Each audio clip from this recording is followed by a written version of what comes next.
Bonjour à tous, bienvenue sur Test and Driving, j'espère que vous allez bien, moi c'est Steve, heureux de vous retrouver. Alors aujourd'hui, vidéo un peu spéciale puisque l'on va parler de tutoriel avec le montage d'amortisseurs sur une base de Renault Trafic 3.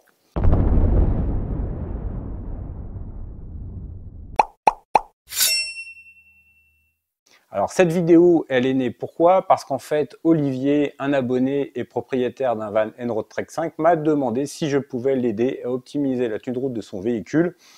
J'ai bien évidemment répondu à sa demande et je lui ai proposé de monter des amortisseurs issus de la gamme Special Active de chez Koni. Et le résultat est sans appel. Olivier est très satisfait de son véhicule désormais. Il tient très bien la route. Franchement, on a un super résultat avec ces amortisseurs. Et d'ailleurs, vous pouvez découvrir l'essai avec le lien que je vous mets dans la description en bas. Vous verrez, franchement, ça transfigure le véhicule. Et du coup, dans cette vidéo, je fais un tutoriel où je vous explique comment monter les amortisseurs sur un Renault Trafic 3. Mais avant de visionner cette vidéo, je souhaite vous rappeler les consignes de sécurité. Surtout, ne prenez pas cette opération à la légère. C'est une opération qui peut être très dangereuse, le remplacement des amortisseurs. Et pour travailler en toute sécurité, on travaille soit avec un cric, soit avec un pont. Mais surtout, on cale bien son véhicule pour qu'il ne bouge pas. Et on travaille avec du matériel de bonne qualité et adapté. Alors, petite surprise dans cette vidéo, aujourd'hui, si vous êtes propriétaire d'un van Enroad Trek 5 ou d'un Renault Trafic 3 et que vous souhaitez changer vos amortisseurs, je mets à votre disposition 20 bons avec une remise de 15% valable sur l'achat des amortisseurs issus de la gamme Special Active de chez Koni. Si vous souhaitez en bénéficier, envoyez-moi un mail à l'adresse qui s'affiche en dessous, testanddriving@gmail, et je ne manquerai pas de vous envoyer le bon de réduction avec le code. Allez, c'est parti, bon visionnage, n'oubliez pas de vous abonner, liker et partager. C'est parti.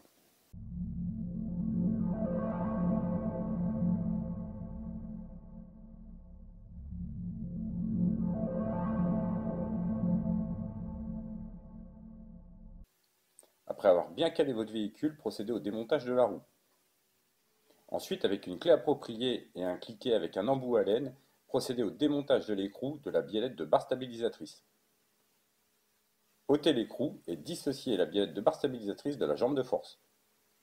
Ensuite, pensez à enlever le tuyau de frein qui est attaché à la jambe de force.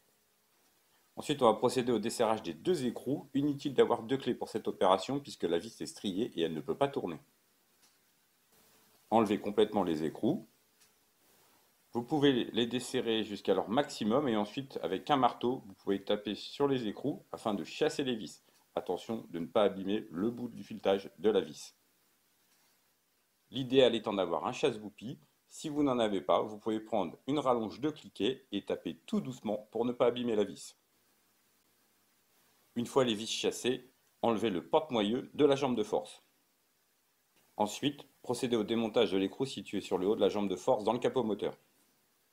Une fois elle établie, bloquez bien votre comprime-ressort dans un étau, sur lequel vous avez positionné votre jambe de force avec le ressort. Veillez à ce que le ressort soit bien pris dans les encoches du comprime-ressort, c'est une opération dangereuse qu'il ne faut pas sous-estimer. A l'aide du cliquet, comprimez le ressort jusqu'à ce que la jambe de force soit libérée du ressort. Lorsque la jambe est libérée, procédez au démontage de l'écrou situé sur la tête de l'amortisseur. Pour cela, prenez une clé adaptée ainsi qu'un cliquet avec un embout à laine et desserrez. Enlevez l'écrou, ôtez l'entretoise avec la coupelle d'amortisseur et enfin libérez la coupelle qui maintient le ressort dans son logement. Sortez délicatement l'amortisseur avec son cache-poussière.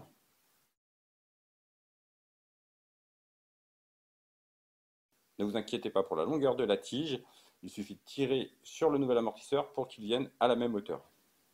Avant de remonter l'amortisseur, vérifiez bien l'endroit où doit se loger le ressort. Il est primordial de bien faire coïncider ces deux pièces. Replacez votre amortisseur sur le ressort et encore une fois, veillez bien à faire coïncider l'encoche et le ressort. Placez à nouveau votre coupelle de ressort et encore une fois, veillez à ce que l'encoche soit bien positionnée par rapport au ressort. Montez une coupelle d'amortisseur neuve, placez votre entretoise et votre écrou. A l'aide de vos outils, procédez à un premier serrage et ensuite prenez une clé dynamométrique pour serrer au couple préconisé par le constructeur. Desserrez le comprime-ressort afin de mettre le ressort sous pression. Pour le remontage sur le véhicule, procédez en l'ordre inverse du tutoriel et ensuite procédez à un serrage complet de tous les écrous avec une clé dynamométrique au couple préconisé par le constructeur. Alors à l'arrière, l'opération est moins compliquée, mais en revanche, on veillera à mettre la roue au sol pour le démontage des amortisseurs. Pour le démontage, desserrez les deux écrous situés derrière la coupelle qui se trouve près de la roue. Ensuite, procédez au démontage de la vis qui est située sur le haut de l'amortisseur près de la caisse.